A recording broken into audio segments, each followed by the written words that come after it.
I just wanna have peace. Pay for the bill, let them take my car, never see the receipt. Good health, we prize, but everybody around prosperity. What's up, guys, and welcome to the LivBtr Podcast. This is your host, Jay Siano, and this is the show for people trying to optimize every area of their life. Let's go. I just wanna have peace.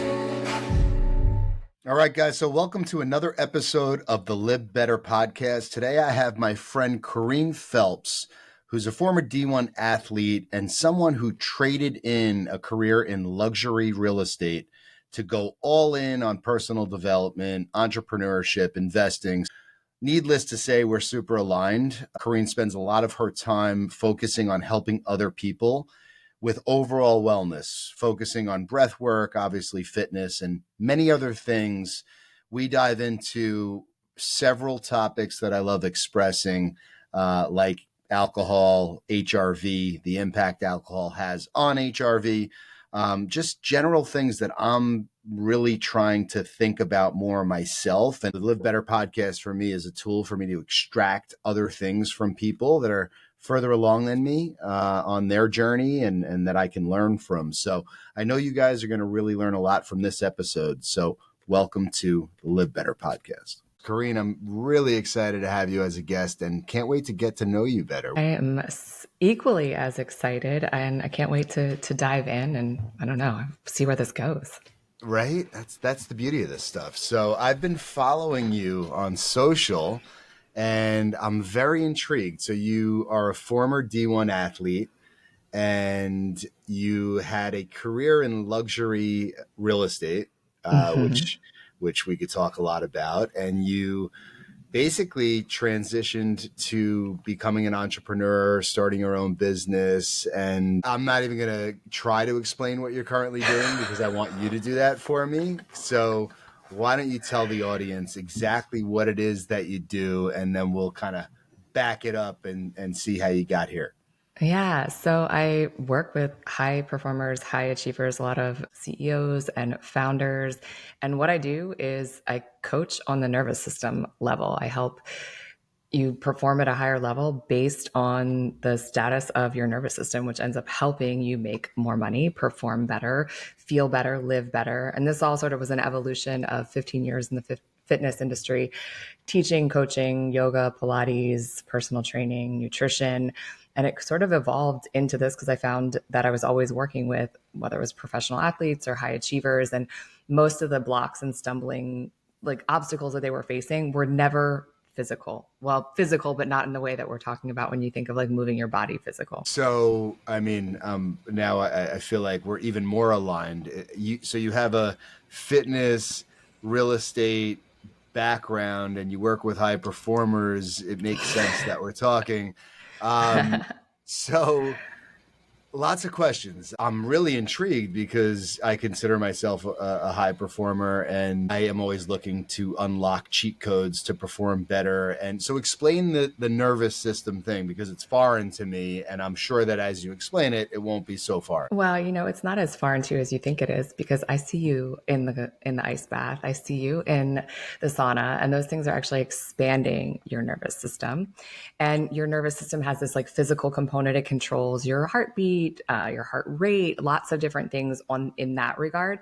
And those impact our performance. Like imagine you're getting ready to go talk to a client trying to close a really big deal.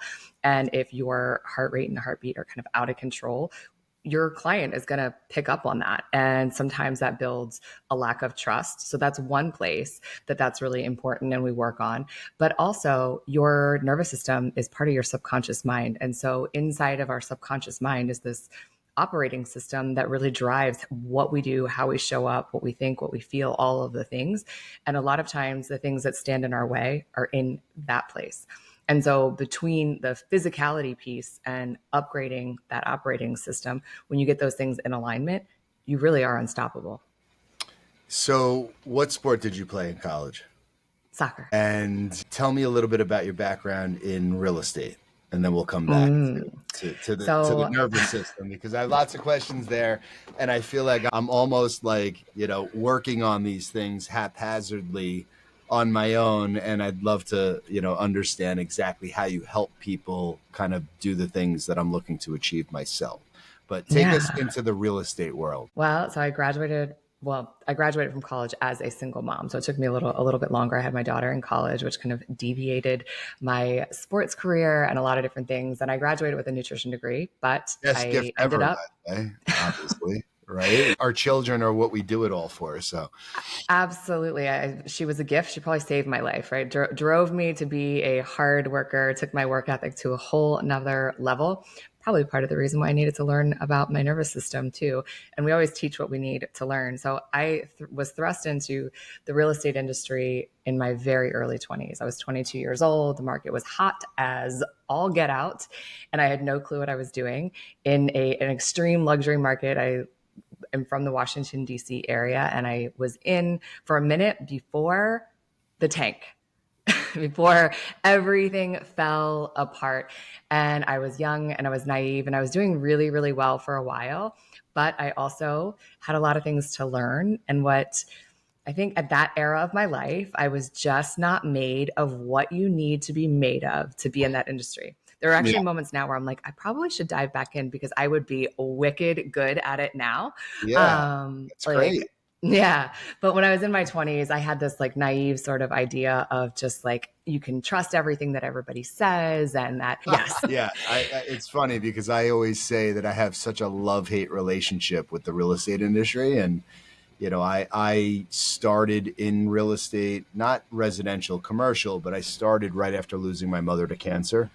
So I was also struggling, not really, I would describe myself similarly to you from like just being a little bit naive as to who you could trust, and so on and so forth. And, especially in like a kind of a dark place in my life, just, learning to deal with the loss of my mother while trying to make it in this really like,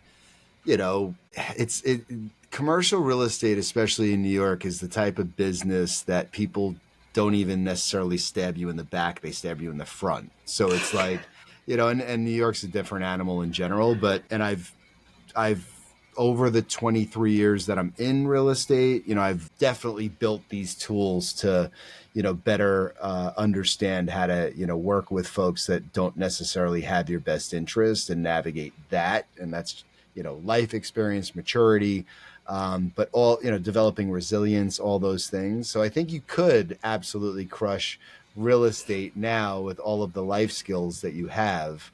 But I also commend you for understanding and deciding to transition if it wasn't something that was really, you were aligned with at that time in your life. Yeah, absolutely. I found myself crying a lot of times. And I thought to myself, I have this young daughter. This is not what I want to model to her. And No. when I graduated with a nutrition degree, it was not real estate that I thought that I was going to do with my life. And I had this moment of like, I don't want to look back and regret. And I don't want to just be doing something because somebody told me I was going to make a ton of money at it. And I was doing really, really well. But the emotional, I guess, roller coaster that I was on wasn't serving me. So one day I just was like in a Pilates class and completely had the most mind-blowing experience.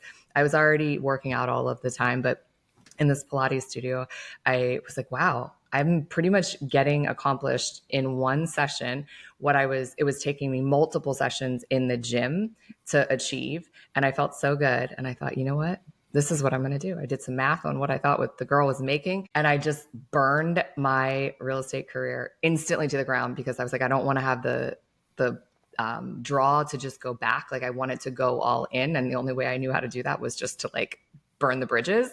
And that's what I did. And very quickly found out that just being an instructor was not going to compensate me in the way I had been accustomed to.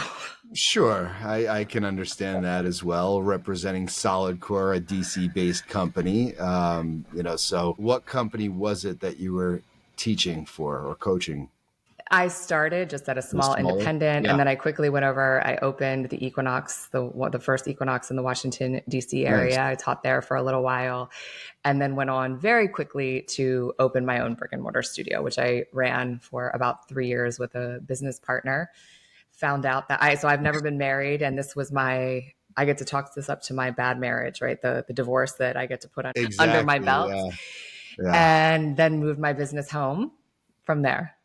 Yeah, I work with a lot of founders, especially in the fitness wellness space, where oftentimes the first conversation we have is I wish that I would have met you, 5 years ago. You could have saved me so much time, energy, and money, and all of those things. So I feel you. I completely understand what you're saying. So fast forward to what you're doing now. So how do you help your clients? How do you really take them through your program to help them, I guess, control their nervous system or develop their nervous system? Explain. A few ways. So breath work is definitely a cornerstone of my coaching practice, which is a differentiator because a lot of executive and high performance coaches aren't using that as the cornerstone piece. And I use it in two ways. I do it from a subconscious level. I use hypno breath work, which infuses that upgrading your subconscious mind. But we always also use coherence breathing so that you can expand your HRV, which allows you to basically learn to drive your nervous system like a race car driver. So if you're getting ready to go on stage and speak, or you have a high stakes conversation, or maybe it's just a conversation with your partner that really you want to show up and be, not triggering to them or be triggered by them, you can use this practice after using it in like a very specific format. You start to get in touch with what that feels like to be really regulated so that you can show up, communicate clearly, effectively, and at the top of your game. I need more of this in my life. So how long, breath work I'm familiar with. I don't do it enough. Yeah. But explain what type of breathing did you just mention? So hypno breath work and then coherence-based breath work. Yeah. So the coherence-based breath work, we all have kind of a very specific cadence for this, but the 4-6 pattern is pretty close to a baseline. And you can actually through an app. I use Elite HRV, but I think you're a Whoop fan as well. That's another way to monitor your HRV, but I use Elite HRV during a breathing pattern that lasts anywhere from 15 to 20 minutes. And you do it just like you would a gym workout. And you're able to actually start to increase that HRV number with this practice. And then because you've done that and you've built that awareness, which is essentially like biofeedback, then you're able to implement it in key moments when you need to. So, yeah, I'm fascinated with HRV because I feel like it's one of the toughest things to, I don't want to say manipulate, but to enhance. It's right. It takes into consideration so many different things. And I when I'm in flow and I'm doing all of the things, obviously, my HRV is much stronger, and I've been looking for different ways to increase my HRV. And this is something that I need to focus on for sure. Yeah. So it's just like a KPI indicator, and everyone's is kind of unique. And I know that you use Whoop, Whoop only takes your HRV in the evening time or while you're sleeping, because it wants to capture your data at a very controlled time so that you're not driving yourself crazy looking at these numbers and really not being able to decipher them well. And really what all it's showing you is how your body's responding to stress. So the more we get dialed into how our day is going, what are the things that throw us off, and then using practices like this coherence breath helps you expand your container so that it stays at a more high level. And instead of feeling like you're, I guess, at falling behind when the number is low, we get to just take a look at what are the adjustments that we get to make and what are the things that feel really good in your body. So what are your non-negotiables as far as your routine goes in the morning? Take me through a normal, or not necessarily the morning, just your daily kind of rituals. Yeah. So I try to be a little bit flexible with them in that I had found myself in a place where we do all the things, the red light, the ice plunges, the breath work, and it starts to be checking the boxes, which I love to check the boxes, literally and metaphorically. I like to check the boxes and I love doing all of those things. But when those routines start to actually cause stress for us, then we're now entering into a counterproductive thing. Oh my gosh, this is taking all this time, but I got to do it because if I don't, then I'm not. And so I try to be a little bit flexible with that. But non-negotiables would be when my alarm goes off, which I use the alarm on Whoop, which is the most wonderful, kind way to wake up with just a little vibration on your wrist rather than awful alarm in my ear. So Totally that's a agree. non-negotiable to start. And I usually pop some sort of audio into my ears. I love to listen to a meditation or something that has like binaural beats, and I start to visualize how I want my day to go. Sometimes I even drift back to sleep for a few minutes. But what I find that when I set my tone that way, I wake up just feeling so good, so resilient, almost like I'm wearing a bubble and it doesn't matter what happens in my day, it's going to bounce right off of me. So that's first. Then I get up, I got to get a workout in for sure. I drink a bunch of water first thing. Straight off of the bat, I take some supplements. I do athletic greens, a couple other things inside of there. I try to wait to have coffee until like after 10 o'clock, and I'm a one coffee girl. I do not have past that time. I know that it will keep me up. So that's kind of how my morning starts. Somewhere in there, I'm going to do a breathwork session, but I like to use breathwork, the like conscious connected breath, midday, kind of like you would a cup of coffee. It's invigorating and it helps drop me back into flow. And before I would do that, I probably would have had a deep work session. I love to put binaural beats on in the background for my deep work. So I usually make sure I have 2 hours of that before I do anything else. And I absolutely will not look at my phone or touch my email before like 9 a.m. It's a non-negotiable. And I have noticed HRV wise and sleep wise, if I do that, and in the nighttime too, I have a specific cutoff point where I am like, I am not doing it. And of course I'm not perfect, but I can feel, actually, I've become so attuned to it that when I'm looking at my phone, if I do like the doom scroll in bed, because I feel for whatever reason, I can literally feel my nervous system responding to it in a way that's not good. So those are, what time at night would you put your phone down for good? For good, absolutely. By no later than 9 p.m. I strive for 7 p.m. 7? I strive. I said I'm out of business if I put my phone down at 7. We all get to doable. create our schedules. I strive. Fair. 7 is like I have really executed a perfect day. It's a rare occasion. But yes, 9 p.m. because I try to be in bed by 10. And so I want an hour away from my phone. Yeah, no, I get that. Do you drink alcohol? Occasionally, not very often, and that will wreck your HRV. Yeah. What's your drink of choice? Would be a glass of wine. Yeah. And that funny thing is I have actually come to realize too, is that red wine is worse for your HRV than a glass of white or rosé. And I pretty much, and we share, I know you're really good friends with Anne Malum. I'm friendly with her as well. And she really was the, I guess, real stretch for me, or like push for me to start to just like really step away from it. I actually had her on my podcast talking about, no way. Yeah. About a year ago, so funny. About, stepping away from alcohol. She really inspired me. And I was like, damn, she's a super expander for me. So I got to really start paying attention to this. And when I started paying attention, I really started to understand how much it was impacting me. That's funny because Anne, obviously being the uber achiever that she is, one day she always checks up on me, and I was doing 75 hard for the third time, and she's like, tell me, like, I mean, like, I could obviously do it, it's really not that difficult, it's more of like just a routine, and I said, you know what, Anne, I said, you could, but you actually would fail because of your drinking. And she it was like the funniest conversation, because I know when I drop a seed in her brain, exactly, it's the same thing with me. Like if somebody says something to me and I'm just like, holy shit, it's like a realization, right? Yeah. And she was like, what do you mean? I'm like, well, I don't think you can go 75 days without drinking. And she was like, wow.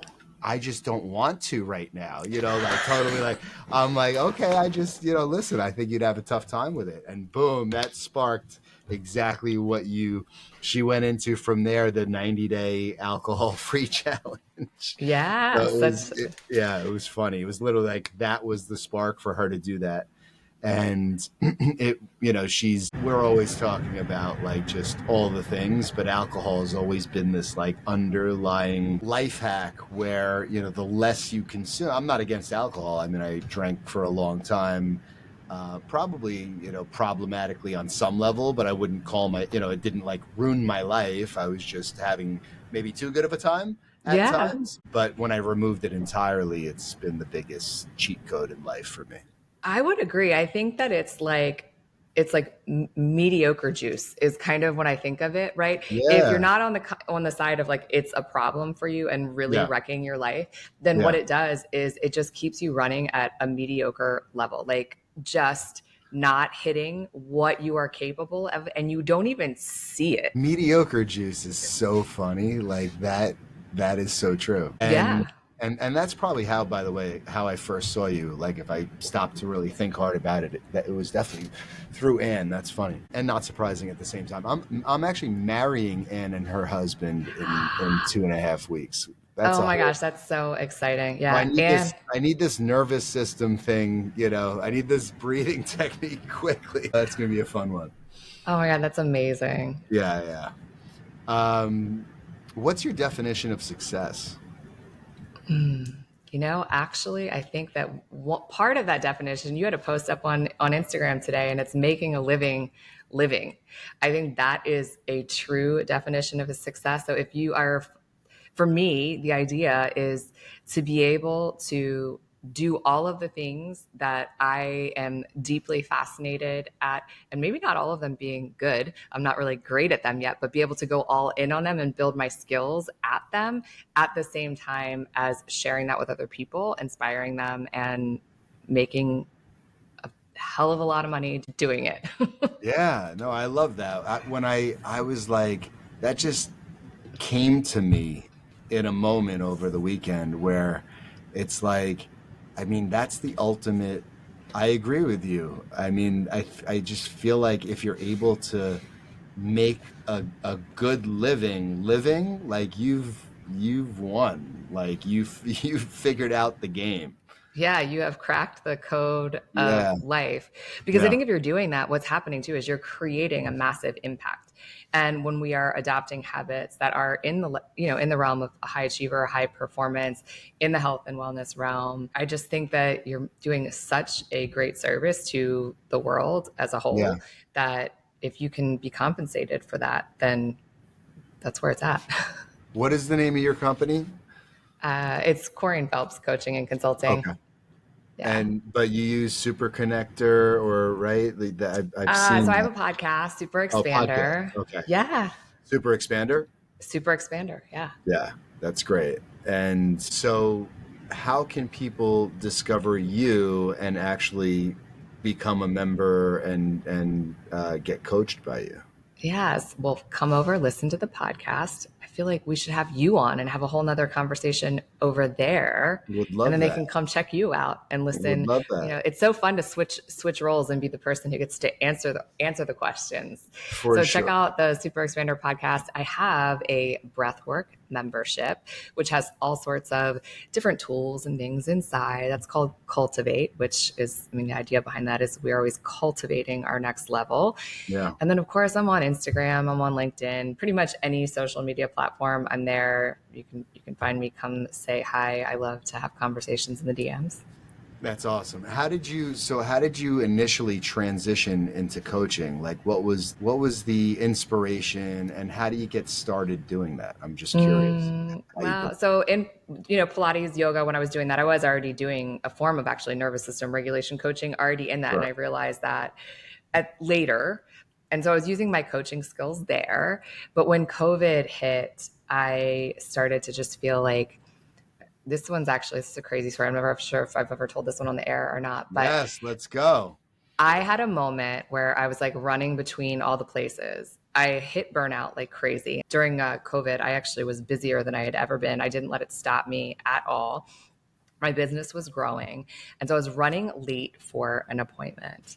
And what happened was I actually clicked on Zoom and I started teaching a client yoga while I was driving. Like I was like, oh, I'm just going to put us off camera and I'm driving. And I had this moment of, I didn't tell them I was driving, but I had this moment of like, if I am driving and I am able to do this thing that I'm doing right now, teaching this client, there is something so wrong that I could be like, inhale, right leg, high, exhale, low lunge, go ahead and sink into it just a little bit deeper. Take that pinky toe over to the right, just one more inch. And I'm like, this is bananas. And this is a moment where you need to stop and be like, what are you doing with your life. That's so great. That is a great story. Yeah. So that was the moment where I was like, I really need to kind of figure out what it is that I'm going to do next, how I'm going to do it. And so I really had to explore the intersections of my skills, what I love. And there was a period of time where I just did straight business coaching because I was like, oh, I have to burn this bridge too. And what I also realized is that this health and wellness, high performance, you're never going to take it out of me. It is who I am. I live it. I breathe it. And why would I want to take something that I'm like really good at and I've been doing and mastering for all of this time? I just needed to reinvent it and reiterate it. And so for you, it's just kind of evolved. It's been an organic journey for you, right? Very organic. I get to a place where I'm like, oh, I need to tweak this a little bit. I need to change this a little bit. Let's try this. So it's a lot of dabbling, a lot of trying. And every time that I have my own breakthrough, then I try to bring that wisdom to my clients. I have had burnout extreme twice, 3 times actually. Third time I found myself sitting in an emergency room thinking I was having a heart attack, which is where this HRV coherence breathing came from. Well, how long ago was that for you? That was 4.5 years ago. Yeah. Okay. And it was a panic attack? Yep. Panic attack. And the ER doctor was like, I think you're just really burnt out. Like, how much do you work? And I'm like, I mean, every day I'm up at 5, I'm working till 10, 11 p.m. Yeah. I don't know the last time I had a day off. Yeah, that'll do it. That makes sense. It's interesting though, because your mind is so powerful that, experiencing, and I had panic attacks like after losing my mom, and they were uncontrollable. And it's a long time ago now. So it's like, I was such a different person also, just, and so young dealing with all of that. But it's, I really feel for people who deal with panic attacks, and it's such a terrible feeling. And it is. But you know what I really came to discover about anxiety and panic attacks is that when you start to really understand where they're coming from, the problem is that your head's in one place, your heart's in another, and neither one of them is where your feet are. And the more you can start to get present in your body, then the less those panic attacks start to happen. Because you really, if you drop into presence in your body, it's really hard to be or here. Right. It's usually fear of the future or, things that have happened in the past. When you're fully present, it's tough to lose yourself. Absolutely. So how do you look at, how do you set up goals for yourself? Do you actually look at anything, speaking of KPIs, just in terms of years or quarters or months, professionally and personally? How do you look at that? Yeah. So I like to look at them more on a year base. I think sometimes I love the idea of big vision, big goals, but sometimes the big vision, big goals, when we focus on them, I set them and then I put them on the shelf. I come back and check on them at the end of every year to see if I'm making progress, but I like to reverse engineer myself to those places, because when we get stuck on the big goals, there's such a big gap between that and where we are. Sometimes that makes it really hard to take action. And so I set goals both physically, personally, financially, and I try to inch towards them. And I reverse engineer those to check in on them quarterly, even down to daily and weekly. So I try to create my action steps and all of those things in alignment to move myself towards these smaller goals. It's so you keep your dopamine levels up here instead of having them tank on you.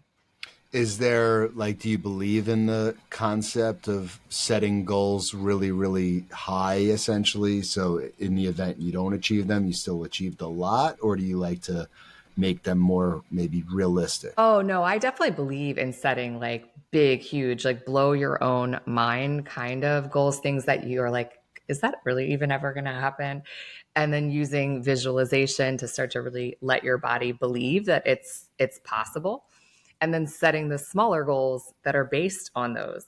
And failure is, the more you get used to failure, the better off you are, right? That's the indicator you're on the right track. Totally agree. And you're just, there's no such thing as failing. It's just learning, right? Absolutely. Feedback. And if you're too afraid of failing or other people's opinions, you're never going to accomplish anything great. Absolutely. The more as I think one of the things that I think I've come away with social media, and like I've muted, so like I have actually only a few people pop up in my feed. You are one of them because I've muted so many, because you can get so sucked into that idea of like, oh, that person's doing that thing, and you stop thinking for yourself and you stop actually feeling like bold to take risks. Yeah. It's funny because I realized today, I feel like my stories are just like the same thing over and over again, that I just kind of laugh that people actually even watch them, because it's like it's not always the case, but I just feel like I use it as to check the boxes and accountability tool for myself, that literally, like, whether anybody watched them or not, it would make no difference to me. I do obviously like if it has a positive impact on people, that's awesome. But at the same time, I'm literally just holding myself accountable and having fun, because a lot of my day is just not fun. So it's kind of like a relief from the monotony. Well, that's the secret sauce, right? As long as you're having fun. Totally. That's one of the most magnetic sort of energies that you can have. And doing that, our subconscious mind loves repetition. So people watching it every single time, it's just going a little deeper, and you're helping them become the person that they want to be. I'm just stuck. I appreciate that. I'm just stuck on the thought of like, I used to be a content creator and I used to create long form videos. I had a vlog for 5 years straight, a weekly video. And it really helped me develop so much personally, professionally, all the things. And I haven't really been inspired to do that, but I enjoy being creative. I'm a savage when it comes to business as well. So I'm like right and left brain, and I need to be really, really, I need to do both or I'm not whole, so I just feel like I want to impact more people and help them, deal with life the way that I feel like I've been able to, and been able to grow so much and do things that I never quite thought possible. Yeah. So I'm just kind of trying to figure that out right now. I think you're on the right track. And if you're feeling like you need a dose of creativity, you might need to carve a little bit of space into somewhere in your life. Because that's when we are feeling that like I can't tap into my creativity, it's usually because things are packed a little too tightly. I agree. I have a tendency to do that. That makes sense. What would you like to tell the community, the audience? What would you leave them with? A couple thoughts. Well, I think that learning how to be a good steward of your nervous system is literally our responsibility. But when you make it your responsibility, that's what's going to be the changer for the world. Because if everyone was in charge of how they felt internally, and how they will be in control of how they respond externally, which will cause a massive ripple effect. Something that I always say is that your nervous system is your moneymaker. And if you can start to regulate it, you're also going to start to create more income, more impact, more performance in your life. Do you feel that, self-awareness is such a critical thing, in my opinion, because I feel like I'm very in tune with where I'm lacking, where I'm, excelling, and just being very mindful of those things. And I'm very honest with myself.